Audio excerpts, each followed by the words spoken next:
Olá, meu nome é Palmira Margarida, eu sou doutora em História das Ciências, especialista em olfato e emoções e também especialista em mitologias femininas. E hoje eu vou falar um pouco sobre perfumaria antiga e uma deusa muito especial, que é uma deusa que não é muito conhecida aqui no Brasil. Talvez as pessoas que estudem deusas, gostem de deusas, já ouviu falar dela, que é a deusa Uzumi, que é uma deusa japonesa. Vou mostrar aqui uma carta dela, que é um baralho bem conhecido, tá? De quem aí gosta de baralho. Eu sou uma historiadora um pouco diferentona. Aqui, Uzumi, tá? Vocês podem ver que ela tem os seios à mostra. Ela tem alguns ramos de plantas na mão. E essa é a nossa querida Uzumi. Nessa imagem, tá? Vamos começar falando um pouquinho dessa imagem, que é como a gente conhece um pouquinho ela, mas essa imagem, ela tá um pouco ocidentalizada, né? Apesar do rosto, ter ali os olhos puxados, o cabelo preto, mas a roupa também, né, indumentária, ser uma indumentária japonesa, ela já tá com uma característica um pouco europeizada. Eu acredito que quem tenha feito esse baralho, eu não sei quem, as autoras são americanas e europeias, mas a Uzumi japonesa, ela é um pouquinho diferente disso, tá? Ela vem do teatro No, por muitas vezes o teatro No é da cultura japonesa, e a Uzumi, para começar, a gente vê-la muito no teatro No. Vamos falar um pouco da Uzumi e da perfumaria da Uzumi. O que seria essa perfumaria? Para começar, isso é um pouco da metodologia da Escola de Perfumaria Ancestral, uma metodologia que eu criei, em que eu embaso a união dos aromas através do estudo das deusas, tá? Então, a gente não faz a concepção dos acordes e a união das notas olfativas através de pirâmides olfativas, através do que é conhecido como perfume na indústria, né? Eu não uso essa metodologia que é do final do século XIX, eu uso um outro tipo de metodologia que é baseado nos arquétipos das deusas. Bom, vamos lá. Se a Uzumi ela fosse um perfume, para começar, eu diria que ela seria muitas notas, logicamente, né? E isso vai da concepção que cada pessoa vai dar através dos estudos de cada deusa, mas para a gente ancorar bem esse vídeo hoje, vamos falar de duas notas para ela, de duas plantas muito especiais, canela e bergamota. Por quê? A Uzumi, ela é uma mulher que ri, mas não é um risinho bobo. Ela ri, ela gargalha com uma força que vem lá da pepeca, gente. É uma força, sim. É uma gargalhada visceral. É uma gargalhada que pode, inclusive, dar medo em algumas pessoas. É uma gargalhada visceral, é uma gargalhada que apresenta uma expressão facial muito forte. Então, quem conhece o teatro No, que conhece as expressões, né? Por muitas vezes eles usam máscara, mas as expressões da máscara também são muito fortes. Então, tudo tem muita força ali. Essa risada dela é para espantar tanto os espíritos maus quanto as trevas, o que precisa ser espantado. Então, se você der um risinho bobo, não vai ser espantado. E isso faz a gente lembrar de quem aqui no Brasil, tá? Eu tô fazendo uma associação, uma analogia, tá? E isso, os historiadores, os antropólogos, a gente faz muito, a gente faz analogia. Não estou fazendo apropriação, não estou fazendo nada de errado, é simplesmente uma analogia. E essa analogia é muito interessante. Por quê? Aí eu vou contar um caso em especial. Vamos falar primeiro de com quem, que é essa analogia? Com as pombagiras. Por quê? Quando eu falo de pombagira no meu Instagram, nas minhas redes, eu perco muitos seguidores. Porque existe muito preconceito com a figura arquetípica da pombagira. Por quê? Por causa de racismo, porque o Brasil ainda é um país muito preconceituoso, a pombagira ela é uma figura muito pejorativa, ela tá no lugar de outsider, ela é aquela figura que é errônea, que é errada, que é da vida, que é uma figura suja, que tá ligada a concepções de racismo, classistas, né? É uma figura que perambula no mundo do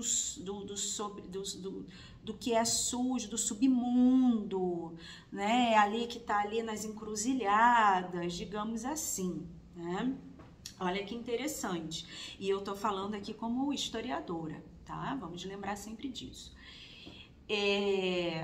Bom, quando a gente fala da Uzumi, que é uma figura que a gente não conhece muito porque a gente está no Brasil e é japonês, e a gente tem aquela ideia também estereotipada do japonês, que o japonês é um povo limpo, um povo todo organizado, todo certinho, é um povo todo civilizado, né?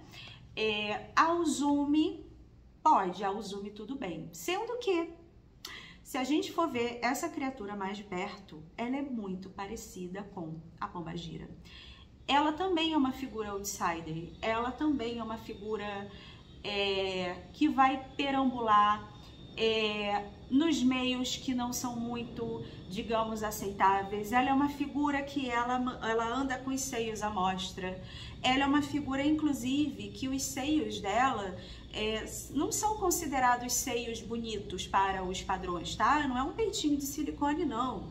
São dois seios enormes e caídos que, inclusive, ela joga para cima dos ombros e que é considerado feio e drasticamente engraçado e que as pessoas riem.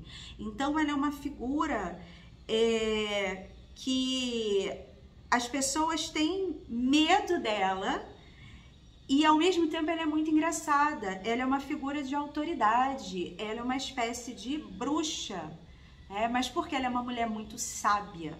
E, geralmente, as mulheres sábias e mais velhas são consideradas bruxas. As pessoas têm medo das mulheres sábias. Então, ela é uma figura que anda de seio à mostra, os seios são caídos e ela não tá nem aí para isso. Ela joga os seios para cima dos ombros, ela ri como uma pombagira, ela gargalha, a gargalhada dela vem lá debaixo da pelve dela, vem com muita força, é aquela gargalhada que talvez ela tenha que botar a mão na cintura, né, como as pombagiras fazem. E essa gargalhada vem lá do âmago da alma dela, vem lá da pelve, aquela gargalhada que a gente chega a ficar com a barriga doendo e que a gente tem medo. É a gargalhada de bruxa, é aquela gargalhada que vem da víscera, é essa gargalhada que chega a espantar. Lembra de alguém?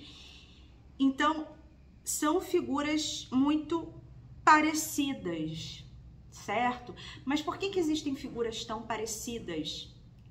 Em várias mitologias, mulheres, arquétipos femininos muito parecidos. Se a gente for olhar com calma, eu gosto muito dos trabalhos da Mary Louise von Franz, que foi pupila direta do Jung, e ela fala, né, ela trabalha muito com análise de contos de fadas, né, isso seria uma análise de um conto de fada, né, de um arquétipo. São mulheres muito viscerais, são mulheres sábias, e para mim o arquétipo desse lugar é que para você expulsar as trevas, e quando eu tô falando das trevas, não é esse lugar que nós somos os bonzinhos, eles são os mauzinhos, mas as trevas às vezes está dentro de nós mesmos, né? O demônio vive dentro de mim mesmo, aquela história. A gente tem que ter muita força, né? Uma visceralidade muito forte de dar uma gargalhada e expulsar isso que nos tira do nosso equilíbrio. Então, uma risadinha, às vezes, não tira o capiroto de dentro da gente. Tem que ser uma gargalhada muito forte. Então, até para você conseguir expulsar as trevas dentro de si mesmo, a sua gargalhada precisa ser visceral. E isso faz a gente pensar que até para a gente ser alegre, até o nosso riso, ele precisa ser visceral. Até pra gente ser luz, a gente precisa ser visceral. É isso que a Uzumi me traz, é isso que essa figura arquetípica da pombagira me traz. É luz, elas são luz. Só que a luz, ela não é essa coisinha da positividade tóxica. a luz, ela não é essa coisinha bonitinha e fofinha, muitas vezes, que as pessoas desejam que seja, né? Que eu chamo de positividade tóxica, enfim, que é um termo que já tem muita gente usando, que bom, que a gente precisa debater sobre positividade tóxica. A luz, por muitas vezes, ela necessita ser muito visceral, porque senão ela não consegue se manter, né? Ela vem de um âmago, principalmente aqui na matéria, ela precisa de força, ela precisa de visceralidade. As flores, elas não conseguem se manter se elas não tiverem o quê? Uma raiz forte que puxe a nutrição da terra, que puxe a seiva, a água da terra. Então a Uzumi, ela tem mais ou menos esse papel. E aí uma coisa interessante é que quem meio que salva a luz do Japão, em uma das histórias, tá? Dentre várias, né, todas essas deusas, tem muitas e muitas histórias, e dentro dessas histórias existem muitas maneiras de serem contadas e de serem interpretadas, não existe uma interpretação correta. Toda vez que você ouvir alguém falando, a interpretação correta dessa história é essa, você binha, corre, porque é cilada, isso não existe, tá? Inclusive, é muito interessante você ouvir a interpretação de alguém, né? O Jung fala muito disso, a Mary Louise fala muito disso.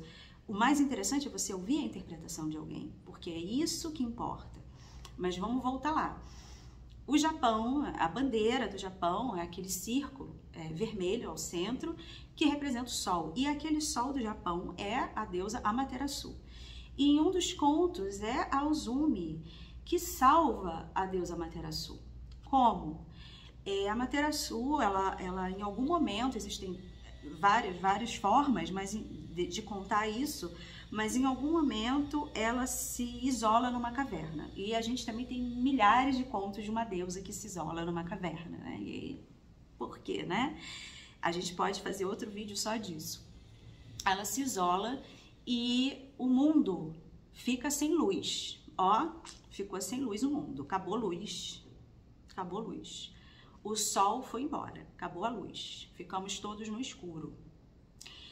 E aí ninguém conseguia tirar a Amaterasu lá de dentro da caverna. Ninguém convencia ela de sair. Ela estava muito chateada com os seres humanos, com o planeta Terra. Será por quê, né, gente? Não tem porquê, assim. Não sei porquê. Não sei porquê, mas enfim. Não tinha porquê ela estar chateada, mas enfim. E aí ninguém conseguia tirar. E aí o Uzumi vai lá tentar tirar a criatura de dentro da caverna. E foram muitos especialistas, muitos deuses, muitos mestres conversarem com a Amaterasu, levaram compêndios, pergaminhos, interpretações, dizendo para ela a importância dela, da luz, né? Assim, infernizaram a vida da deusa. E depois de infernizar, a gente sabe, né? Aquele macho abusador, aquela pessoa chata, tóxica, inferniza a sua vida, depois fica pedindo, por favor, volta. E às vezes você aí faz papel de trouxa e ainda volta, né? Não pode, fica lá na tua caverna. Mas aí o Uzumi faz o quê? O Uzumi não quer saber de pergaminho, de banca de doutorado, o Uzumi não quer saber de nada disso. Ela vai lá, põe as peitas dela pra fora e começa a fazer graça. E todo mundo começa a rir descontroladamente daquilo, inclusive quem? O Uzumi, a própria. E ela ri, todo mundo começa a rir muito, a rir descontroladamente. E a Amaterasu começa a rir dentro da caverna também do riso dos outros, porque era muito descontrolado. E ela começa a rir e ela quer saber do que tá todo mundo rindo. E aí ela chega assim na frestinha assim e ela vê o Uzumi descontrolada, assim, pomba-girada lá fora. E ela resolve sair. E quando ela sai, tudo se ilumina de novo e o sol volta a brilhar. Essa é a história. Mas veja, não foi o Uzumi que fez a Amaterasu voltar a brilhar, foi a própria Amaterasu. A interpretação que eu dou é que o Uzumi só foi um espelho para a Amaterasu. O Uzumi fez a própria Amaterasu lembrar de quem ela era, do brilho que ela era. Como? Fazendo a Amaterasu gargalhar. E como que a gente gargalha? Quais são as plantas que fazem a gente gargalhar? Muitas. Vai depender de quem você é, da sua história no momento. Isso é muito particular, isso é muito individual. É por isso que eu não gosto de trabalhar com ficha técnica de planta, até porque eu não uso planta. Planta não é uma coisa usável. Planta é um ser vivo. Elas são irmãs, elas têm personalidade. Mas eu diria hoje para você, nesse bate-papo, que canela com bergamota, porque a canela, ela é o fogo, ela é esse visceral que vem lá da pelve, é ela que puxa essa gargalhada, que dá esse movimento quando a gente está desacreditado, quando a gente está lá na caverna, quando abusaram da gente, quando a gente está decepcionado, quando a gente não quer sair de lá, que a gente falou assim, chega, não quero mais, não aguento mais. A canela vem e começa a fazer esse movimento lá embaixo, na pelve, essa força, esse fogo, e falar, não, levanta daí. Não é a víscera vindo, é a nossa raiz, assim, estruturando, levantando a gente.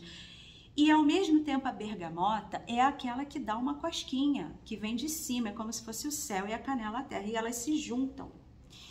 E é essa junção aqui, ó, que faz esse gargalhar, esse chacoalhar, e que acontece essa gargalhada da Uzumi, que acontece essa gargalhada da Amaterasu. Então eu diria que isso, além de ser um perfume, né, um perfume de 2 notas, é um perfume de 2 notas, que a gente pode colocar muito mais coisa, mas isso é um perfume sacerdotal, né, que o importante não é a técnica aqui, mas é toda essa magia, esse sacerdócio que foi contado. Mas o importante é a gente pensar o seguinte, o que tem dentro de você que precisa de canela, né? O que tá te decepcionando, o que tá te deixando para baixo, que a canela vai fazer essa força, e o que tá faltando de brilho, porque a canela também é brilho, mas a bergamota é a suavidade. A bergamota é o que faz cosquinha. Às vezes a gente também tá muito soturno, às vezes a gente também tá muito pra briga.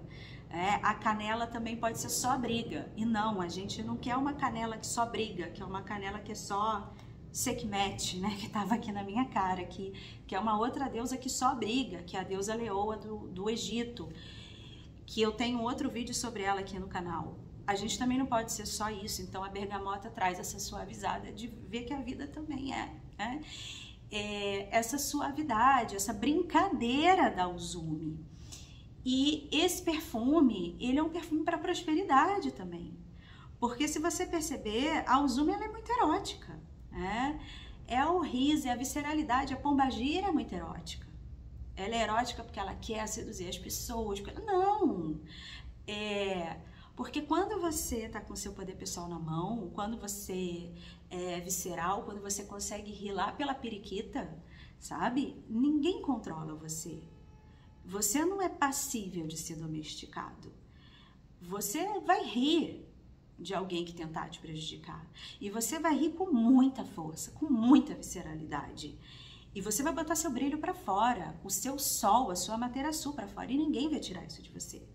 Podem até tentar, e vão tentar todo dia, porque o sistema vai. Só que você não vai deixar, você vai ficar rindo como uma pombagira, você vai ficar rindo como uma Uzumi. Então, essa conexão canela-bergamota, ela também é de um lugar de muita prosperidade, porque o gozo, o erotismo, é prosperidade, é transbordar. E dar uma boa gargalhada é transbordar. Dar uma boa gargalhada é erótico, dar uma boa gargalhada é sedutor, apesar que dizem que não, que mulher que gargalha alto, que uma pessoa que gargalha alto não é sedutor, é falta de educação. Será mesmo? Falta de educação para quem? Eu acho uma delícia e eu espero que você gargalhe bastante a partir de agora e dane-se quem não gostar. O importante é você estar feliz. Então, canela com bergamota, um abraço e até a próxima. Tchau, tchau.